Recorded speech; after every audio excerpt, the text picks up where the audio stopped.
का जो बजट हमारी सरकार के द्वारा पेश किया गया है, ये 21वीं सदी के दूसरे क्वार्टर का, और जो क्वार्टर हम सब के लिए बहुत ज़्यादा मायने रखता है, क्योंकि 2047 जब हम एक विकसित भारत बनाने का जब हम जिक्र करते हैं, तो ऐसे में अब ये जो अगला क्वार्टर शुरू हुआ है 25 से लेके 50 तक का, यहाँ से अब हमें हर उस सोच को बल देकर आगे बढ़ना होगा जो इवेंचुअली 2047 में भारत को एक विकसित देश बनाने का काम करे। और अब अगर आप इस सोच के साथ इस बजट को अगर आप देखिएगा, तो आपको एहसास होगा कि किस तरीके से इंफ्रास्ट्रक्चर पे बल दिया गया है, रूरल इंफ्रास्ट्रक्चर पे बल दिया गया है, अर्बनाइजेशन के ऊपर जोर दिया गया है,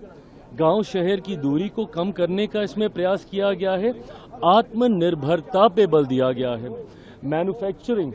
और मैन्युफैक्चरिंग सेक्टर के हर एक वर्टिकल्स में, भले वो डिफेंस में हो, वो प्रोसेसिंग में हो, वो किसी भी क्षेत्र में हो, रेयर मिनरल्स में हो,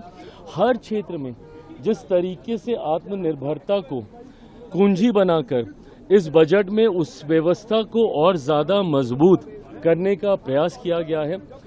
युवा शक्ति को केंद्र में रखकर जितने ये सारे वर्टिकल्स एक्सपैंड होंगे, उतनी ही जॉब अपॉर्चुनिटीज़ भी क्रिएट होंगी। स्किलिंग पे बहुत ज़्यादा कंसंट्रेट पुनः किया गया है। फार्मिंग की अगर बात करें, उसमें जिस तरीके से डाइवर्सिटी को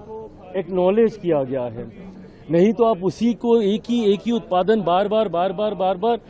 रखने की भी समस्या सरकार के पास इवेंचुअली होने लगेगी। तो कैसे डाइवर्सिफाई किया जाए कोकोनट, कोको, इन तमाम चीज़ों को जिस तरीके से बजट में रिकॉग्नाइज किया गया है, फिशरीज को और ज़्यादा ऑर्गेनाइज करके उस सेक्टर को एनहांस करने की बात हो, मैं मानता हूं कि ये 47 विकसित भारत के निर्माण के लिए उसकी एक मजबूत नींव को तैयार करने वाला एक बहुत ही विजनरी बजट है।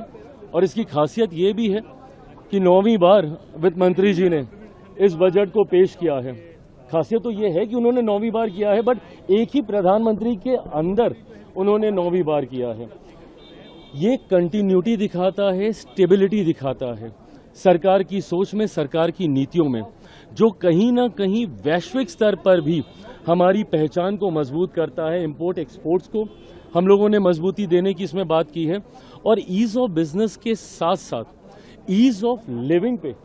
इस सरकार का, हमारी सरकार का बल रहा है। रिफॉर्म एक्सप्रेस का जिक्र मेरे प्रधानमंत्री आदरणीय नरेंद्र मोदी जी करते रहे,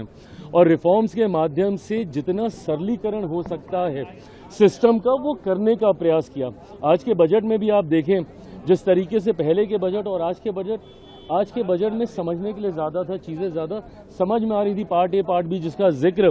मैं सुबह से कुछ न्यूज़ चैनल पे भी सुन रहा हूँ, जिस तरीके से उसको भी इक्वली बैलेंस किया गया है, ताकि सही में जो टेक्निकल पक्ष भी है उसको भी जनता तक सही ढंग से पहुँचाया जाए। तो मैं मानता हूँ कि ओवरऑल